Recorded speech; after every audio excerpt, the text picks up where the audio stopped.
Hey, what's going on? SirVaxin97 here, back in another deck profile. Today I'll be profiling ninjas.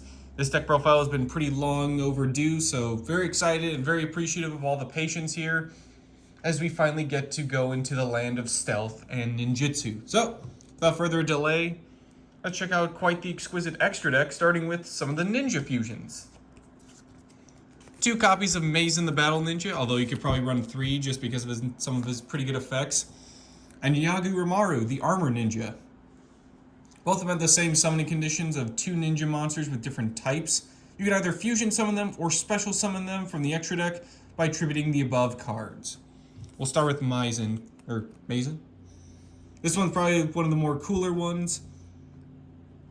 Ninjas get to attack directly, which is pretty nice, especially with 2500 attack. You can really lay down some damage if you have a nice field packed full of ninjas and ninjutsu.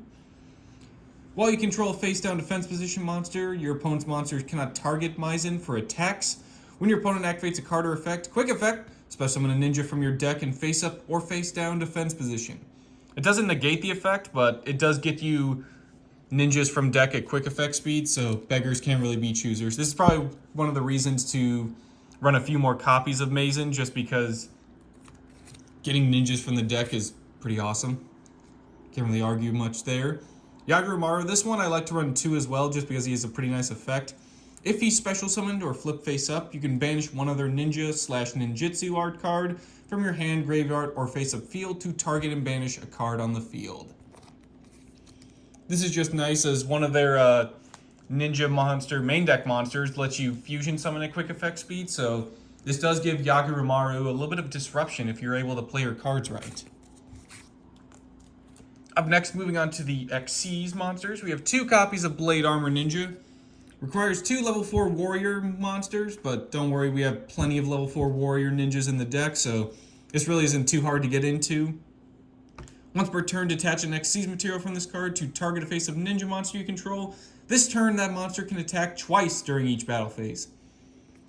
Notice how it just says attack twice, not even on monsters, so if you have something like Mazen as well in the field, you can get him to attack twice and attack directly with his effect to allow ninjas to attack your opponent directly completely. So that'll really put down some damage and get you closer to an OTK. So definitely recommend 1 to 2 copies of Blade Armor Ninja if you're able to squeeze it in.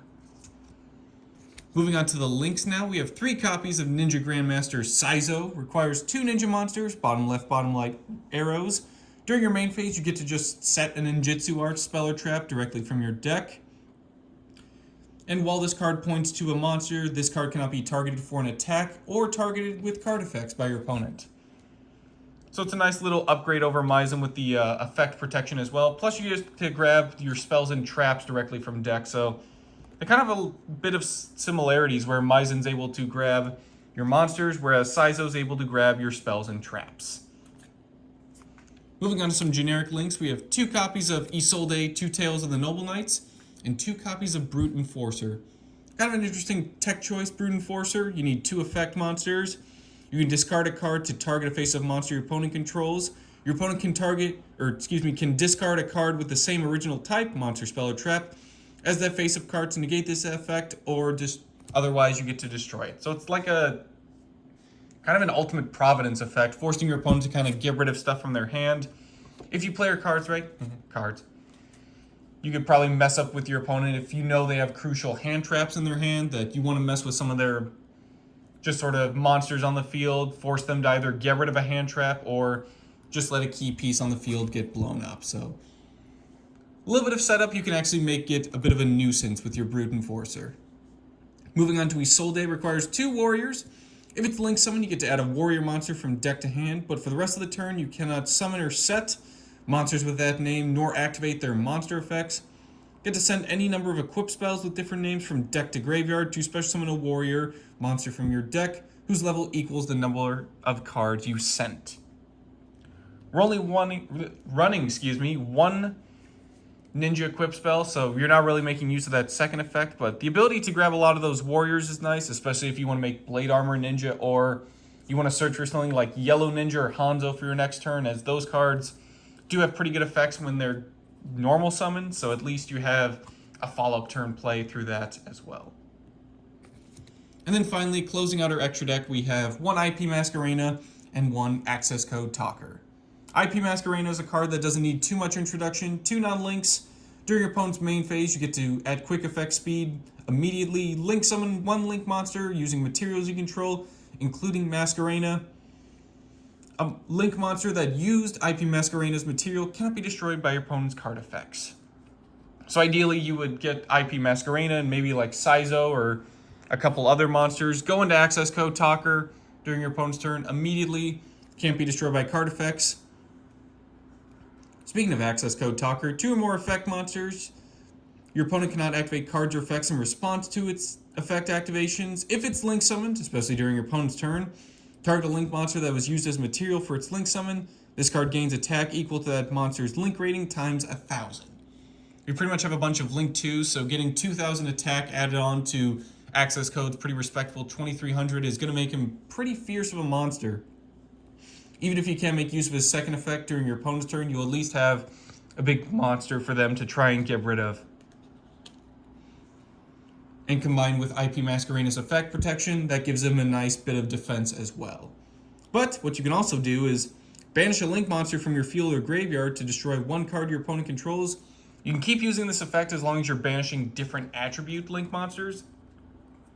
We only really run light and darks in this extra deck, so if you want to splash in a few more attributes, you can, but at the very least in this current state, being able to banish and non-target destroy 2 cards per turn is pretty awesome. Moving on to the main deck, we'll start with the newer generation of ninjas, of which there are many.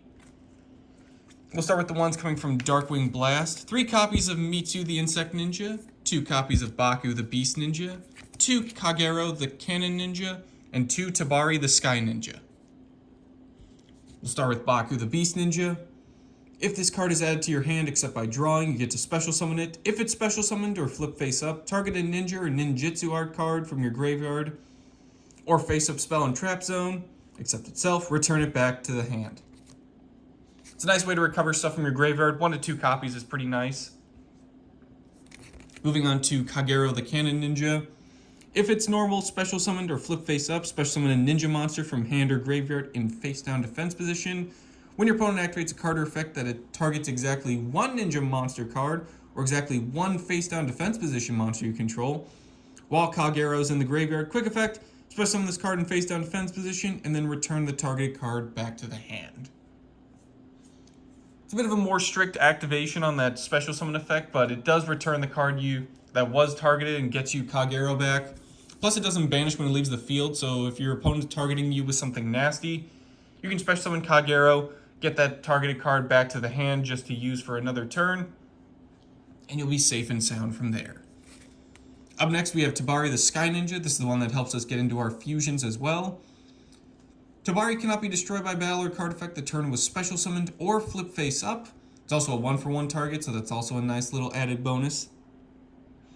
Once per turn, send this card from hand to graveyard. You special summon a ninja monster from hand or face up or face down defense position to your opponent's main or battle phase. Kind of like a ninja version of IP Masquerena. At a quick effect speed, fusion summon a ninja fusion monster from your extra deck using materials from hand or field. So it's a nice way to go into Maizen or, as I mentioned before, Yaguramaru. If you want to get off some of that banishing during your opponent's turn as a nice little disruption, Tabari is the way to go there. 2 or 3 copies of Tabari is probably recommended. The one you definitely should max out on is Mitsu. He has a special summon condition and a negation, which is nice. If you control a ninja card or a face-down defense position monster, special summon Mitsu from the hand. When your opponent activates a monster effect, quick effect, target a face-down defense position monster you control, change it to face-up defense position, and if you do, change Mitsu to face-down defense position. Then if the targeted monster was a ninja monster, except Mitsu, negate the activation. That's pretty nice. Easy to special summon, has a little bit of negation and battle position changing. What's not to love? Definitely recommend maxing out on her. Up next from Photon Hypernova, we have 2 Green Ninja. If a monster is special summoned to your field face up, you get to target one of them, or monsters, special summon Green Ninja from your hand, and if you do, change that monster to face down defense position. If it's sent from hand or field to the graveyard, target a monster on the field, change it to face-up attack position or face-down defense position. It's a good way to special summon or just use as generic fusion material through Tabari, as when it's sent to the hand as well, you're able to get some battle position changes off and get some of your other ninjas going, which is very nice. 1 to 2 is recommended there. You probably don't need to max out on it, but you honestly can if you feel the need to. At least if you're going in your fusions often enough. We're running 1 copy of Yellow Ninja. If it's normal summoned or flip face up, special summon a level 4 or lower ninja from your hand in attack position or face down defense position. And for the rest of the turn, you're locked out of the extra deck except for ninja monsters. So keep in mind that that's really one of the only few ninja cards that really has a lock you out of other stuff for the rest of the turn. So keep in mind if you're using Yellow Ninja, you won't be able to go into your other big links or other monsters aside from, the ninja stuff. The other card we'll dedicate our normal summon to a good amount of the time is 3 copies of Ninja Grandmaster Hanzo. Definitely want to recommend maxing out on this one, as he also has a special summon effect too. When Hanzo's normal summon, add a Ninjutsu art card from deck to hand. When he's flipped or special summoned, add a ninja monster from deck to hand, except himself. These aren't once per turn, so if you're able to pull off multiple flips and multiple summons, you're able to get a lot of searches going. So definitely take the time to max out on him, especially if you're using stuff like Yellow Ninja. You can get a lot of searches going and get a lot of material set up. On the topic of special summoning from the deck, shout out to Maizen, we also have Upstart Golden Ninja. As a soft once per turn, you get to send a trap from hand to graveyard to special summon a level 4 or lower ninja monster from your deck in face-up or face-down defense position. You can also special summon another copy of himself if you really want to. And then right there, you have an instant Blade Armor Ninja. It's pretty nice. 1 to 2 copies of Upstart is fine. It depends on how many traps you're running regularly. We're only running about 6, so we probably won't see him too often, but it's good to at least consider if you're running a more trap-heavy build to add a few more copies of Upstart. Up next, we have a few ninjas and an honorable mention Samorg that can be summoned through our Ninjutsu art traps, White Dragon Ninja, Black Dragon Ninja, and Dark Samorg. We'll start with White Dragon. Cannot be special summoned except with a Ninjutsu art card's effect. Spells and traps you control cannot be destroyed by card effects. It's a pretty nice way to just go into your basically bigger level ninjas through your Ninjutsu arts. Plus it protects your back row, which is nice, as a lot of them, your Ninjutsu art traps, when they leave the field, they tend to destroy the monster they were interacting or working with. Black Dragon Ninja is kind of an interesting choice. Cannot be special summoned except through a ninja monster or Ninjutsu art card. So Maizen can get this guy out pretty easily, unlike White Dragon Ninja. Once per turn, during either player's turn, send a ninja monster and Ninjutsu art card from your hand and or face-up field to the graveyard to target and banish a monster on the field. If Black Dragon Ninja as a face-up card leaves the field, special summon as many banished monsters by this effect as possible to their owner's field. Kind of an interesting choice. It is a nice way to set up an OTK if you just want to banish some of your stuff for protection. Blow up your Black Dragon Ninja, get everything back, and then get almost like a second win going during your battle phase. Or if you just want to get rid of problematic monsters, you can do that as well. Notice how it says face-up card leaves the field. So if he's face down and gets destroyed, you don't have to worry about your opponent's stuff making a sudden, guest appearance. And then finally, an interesting little tech. He's not a ninja, but he can go into through some of the transformation cards. Dark Samorg. While it's face on the field, it's also treated as a wind attribute. It does also kind of interact with the deck, as we have a lot of dark and wind cards just by coincidence. But you can banish one dark monster and one wind monster from your graveyard to special summon Samorg from the hand, or you can banish a dark monster and a wind monster from your hand to special summon Samorg from the graveyard. What's also cool is a passive floodgate. Your opponent cannot set any cards on the field. That's right, your opponent cannot set at all. Pretty nice way to kind of just disrupt your opponent, especially if they're playing more trap-heavy builds or just decks that rely on setting more cards. You can definitely make use of Samorg to just kind of lock them out there. Moving on to our spells and traps, we have 2 copies of each of the ninja field spells. Hidden Village, of Ninjutsu Arts, and Tenchi Kamai. We'll start with the Hidden Village. If a ninja monster is summoned to your field, you can target a ninja monster or ninjutsu card Ninjutsu art card in your graveyard, add it to your hand. Nice little recovery, but you cannot activate cards or the effects of cards with the same added to your hand card name for the rest of your turn. If a ninja monster or ninjutsu art card you control will be destroyed by battle or card effect, you can banish a ninja monster from your graveyard instead. It's a nice way to recover a lot of your stuff from the graveyard, and it's a nice way to also protect your stuff, as you can just banish stuff from the graveyard to make sure your ninjutsu arts don't leave, as again, a lot of those continuous traps tend to say, hey, if I leave the field, so does the monster I'm working with.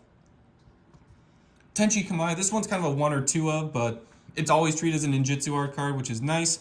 When a ninja monster you control inflicts battle damage to your opponent, target a card they control and destroy it. If this face-up card in his owner's field zone has left the field because of an opponent's effect and is now in the graveyard, or Tenchi Kamai is banished, target any number of ninjas with different names in your graveyard, special summon them in face-down defense position. Definitely nice, especially when you're using it with like Maizen and Blade Armor Ninja, where you're getting a lot of battle damage off, you're getting a lot of direct attacks. Tenchi Kamai lets you pop some cards for fun, and if your opponent tries to get rid of it, you get to just have a giant ninja party. It is face-down defense position, but once it comes back to your turn and a lot of stuff starts to get flipped around or battle positions start to change, that's when things really get crazy. So that's a nice part about Tenchi Kamai. Honestly, however many copies of Yaguramaru you're running, you could probably run the same amount of Tenchi Kamai just for that sort of destruction and interruption, as well as just swarming for your other fusion, Link, and XYZ ninja plays. Up next, we have our archetypal Pot of Greed, Armor Ninjutsu Art of Alchemy. If you control a ninjutsu art card, destroy as many other ninjutsu art cards you control as possible to draw 2 cards. Definitely recommend using this when you only have like 1 ninjutsu art card. Some of them do have floating.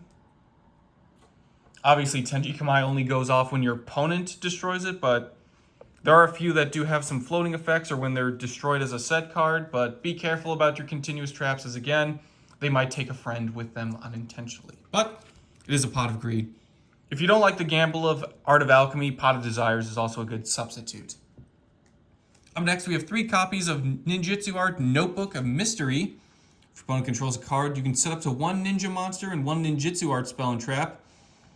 These cards come from your deck and or graveyard, but only 1 can come from each. If the set card on the field is sent to the graveyard, target a face-up monster in the field, change it to face-down defense position. So this is a nice target for Art of Alchemy. If it's kind of just a dead card and you just want to draw 2, set Art of Alchemy, pop 2, draw 2, or just pop your mystery, draw 2. And then if you also have a ninja monster, you get to at least change its battle position, which is nice.